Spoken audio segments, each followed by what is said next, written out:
Greetings, Agma Schwa, and all of the Conlanging community, as I share with you my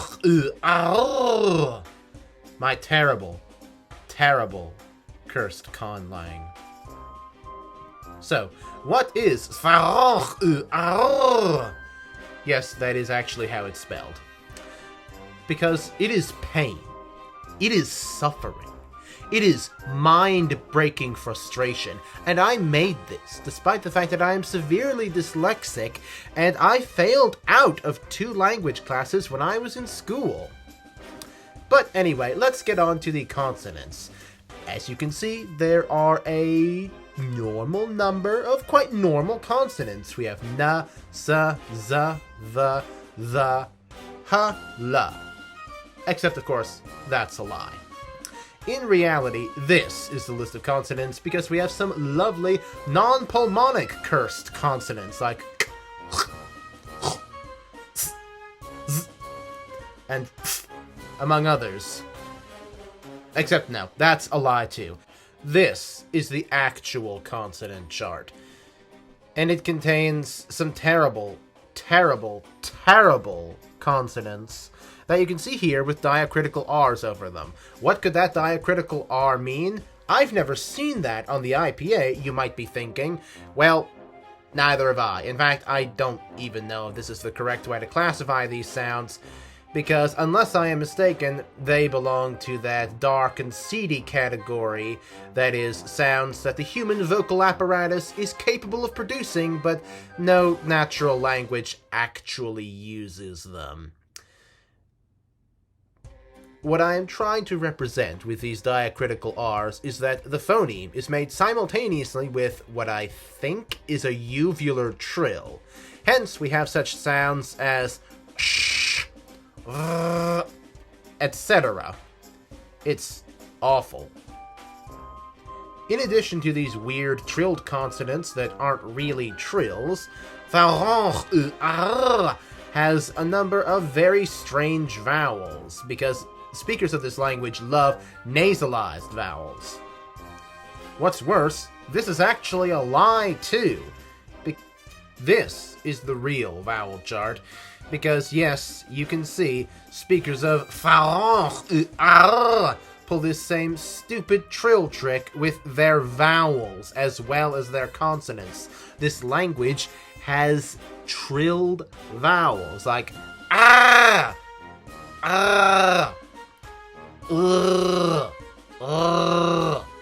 etc.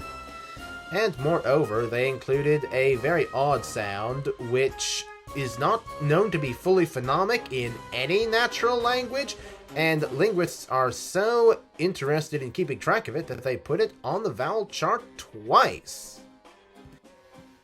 Moving on to the orthography, it's terrible. It's just terrible. It doesn't look all that cursed, and indeed, it produces words that sometimes look halfway normal. Because as you can see, it has a number of nice, lovely, curving Latin letters. Granted, some of them have weird diacritics, but the real problem is that the way that they are mapped onto the actual phonemes makes absolutely no sense. For instance, here, the N letter makes the sound sh, and here we have the n sound being made by an apostrophe of all things. Now, the phonotactics of this language genuinely, actually, for real this time, aren't that cursed. It is a CC-VV-CC syllable structure with a distinct list of letters that can begin and can end the syllable. All clusters of either vowels or consonants greater than 2 are eliminated, and the only really weird part is that the apostrophe, making the n sound, can only appear after a word initial L, making the sound. These are counted together as one syllable for phonotactic purposes. And an important point to note is that identical consecutive phonemes, whether they are vowels or consonants, are not long, they are reduplicated. Now, on to the grammar. This is an OVS language, like most languages. and by most I mean literally one natural language, deep in a remote part of South America. It also has a feature that doesn't actually look cursed, which is do support. Why is do support cursed? Because English is one of 3 languages, alongside Welsh and some weird Alpine dialect of Italian, which actually has to specify that an action is being carried out, in most cases. Then there are articles. Articles! We'll get on to articles later. But this language also has gender, grammatical color, grammatical person, grammatical number, evidentiality, animacy, verb class, and tense. Now, grammatical gender is quite simple. We've all seen this before. It has the standard ultra-feminine, feminine, infra-feminine, insectile, piratical, and other genders. Don't question it. Grammatical color. What is grammatical color? Well, if gender is essentially a system of classes into which nouns are organized, this is like another system of gender, except it's specifically for colors rather than for actual gender or for being an insect or a pirate. And the grammatical colors are red, purple, pink, black, or white, brown, cyan, orange, yellow, beige, and blue or green. Now, person is a little unusual because it goes from ultramasculine to masculine to inframasculine to non-masculine in the niche situation where someone who is not masculine is speaking, to quotative masculine, quotative ultramasculine, quotative inframasculine, and quotative non-masculine. Now, grammatical number. It has the excellent addition of the subsingular number, in addition to singular, dual, trial, pile for things of the value of 3.14159, tetral, pental, hexal, heptal, octal, nonal, icositetetral for things of the value specifically of 24, and the good old plural. The system of evidentiality begins, of course, with the 5 senses.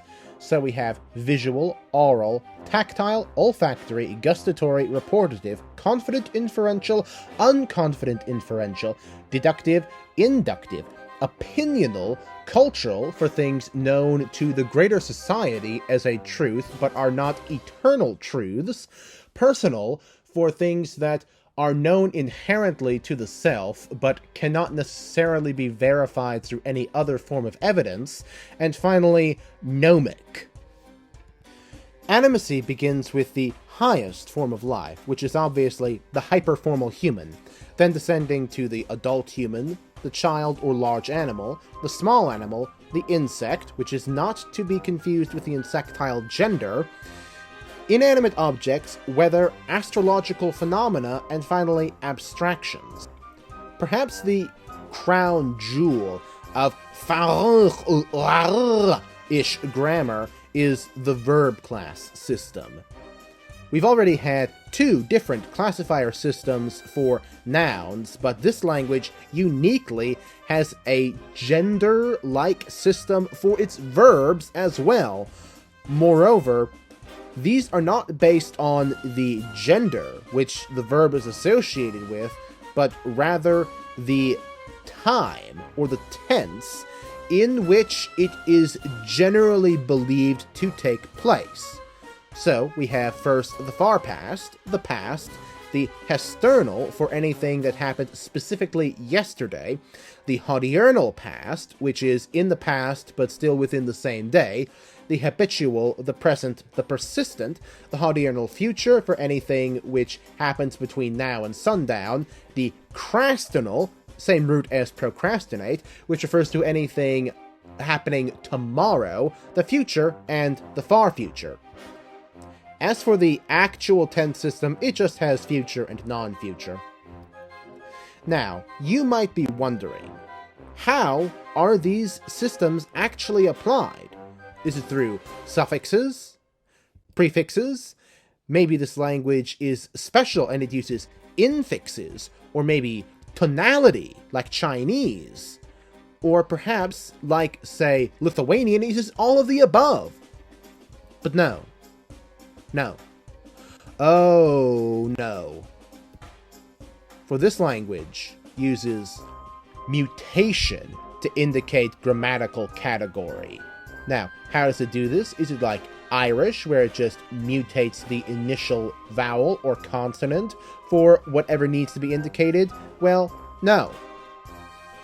This language mutates everything.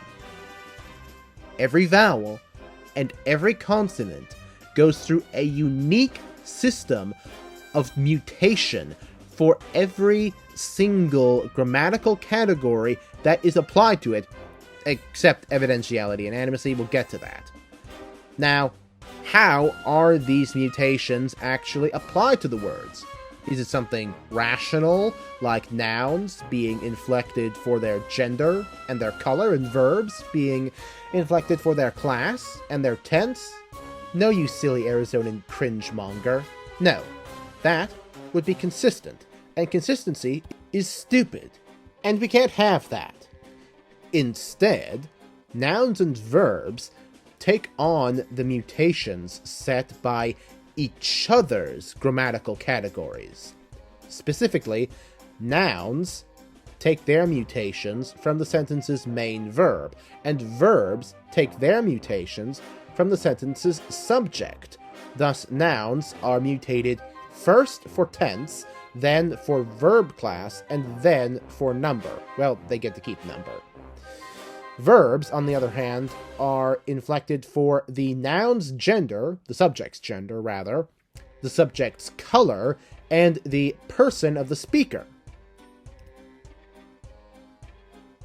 However, it's important to point out that for the noun that is the main topic of the conversation, the order in which the numerical mutation and the verb class mutation are applied are reversed. That's definitely not due to a mistake I made in the translation. To better illustrate these points, let's start by walking through the translation of a simple sentence, a topical sentence, like bee flies. Now, first of all, is an OVS language, so it becomes flies bee, to be grammatical. These are the words uninflected. I'm not going to pronounce them because I don't hate myself that much. However, these words would almost never appear to an actual speaker of this language. An actual speaker might not even recognize these except if they were maybe in their adjectival form, because these are the ungrammatical defaults of the words without any of the mutagenic effects applied to them. First of all, we need to determine the subject's gender. Looking at the list, it's quite clear that it is piratical, because bees take nectar from flowers, thus making them a class of pirate. Now, what is the color of a bee? Not the actual color, but the grammatical color. Well, bees are stripy, and stripiness is implied by the alternation of black and white. Therefore, bees are considered to be black and white. Now, the person, that's pretty obvious. It's masculine because I'm saying it, and I am a cursed conlanger, and as we know from last year, all cursed conlangers are masculine, but not that masculine. Now we can see the effects of these mutations applied to the word, remember, not for bee, but for flies. Looking closely, you might notice that this word has actually gained a couple of new syllables in its travel down this cursed road. That's because, in this language, terminal and initial nulls can become vowels or consonants depending on the situation, though for adding new vowels and hence new consonants, this is considered optional, so you won't see it all the time. Amusingly, these mutations can also turn pre-existing vowels into nulls, and if a syllable's only vowel is transformed to a null, that whole syllable is dropped, which means that there are a few cases where mutations can produce entirely null words. And here are the mutations applied to the word for bee. based on the fact that this is not taking place in the future, that there is a singular bee acting, and that the activity of flying takes place normally in the past. Thus, we wind up with this completely unrecognizable sentence based on the base vocabulary, which literally means bee, not acting in the future, performs an action typically performed somewhat longer ago than yesterday, flies, an action performed by a black and/or white pirate reported by a masculine person. But what if instead of bee flies, you simply want to say, it flies? Well, in that case, we can bring in Animacy and Evidentiality. Yeah, you can only indicate how alive something is or how you know it by referring to it indirectly. It's terrible. Recalling our list of levels of Animacy and Evidentiality from earlier, we find that we have quite a lot of potential pronouns, but in practice, there are only 2.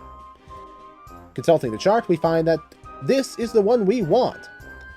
Thus, using a pronoun, this is how the sentence looks. However, what if instead of bee flies, you want to say, the bee flies? The bee flies. We need an article. How do articles work, you might ask? Well, they are inflected for everything, again, except for Evidentiality and Animacy. Now, keen students of mathematics will now note that this leaves us with 137,280 possible permutations of the article in Now, what's the system for constructing new pronouns to fit the very specific situation that one finds oneself in? Well, there isn't one. Instead, all of them are irregular. All of them. All 137,280 of them. And that's not just me not wanting to make up a system for making new articles. I actually made them all. All of them. On an Excel spreadsheet so enormous that even by zooming out as far as Excel will go, I can only show you half of it in this format. Is this what you wanted from us, Agma Schwa? Consulting the table, we find that this is the article that we want. Thus, we wind up with this rather clunky but specific sentence. At this point, you're probably wondering, what about adjectives, or adverbs, or prepositions, maybe postpositions, or all the other parts of speech in this language? Yeah. They exist. I mean, they don't really do a whole lot. There's not really anything special about them. They're not inflected at all. But, by God, they sure do exist. Now we're finally ready for the full translation of the B-movie quote. I'd like to apologize in advance for all the mistakes there are in this, and for the terrible non-standard gloss I'm going to be using. I have no linguistics training formally, and I'm not going to learn just for this.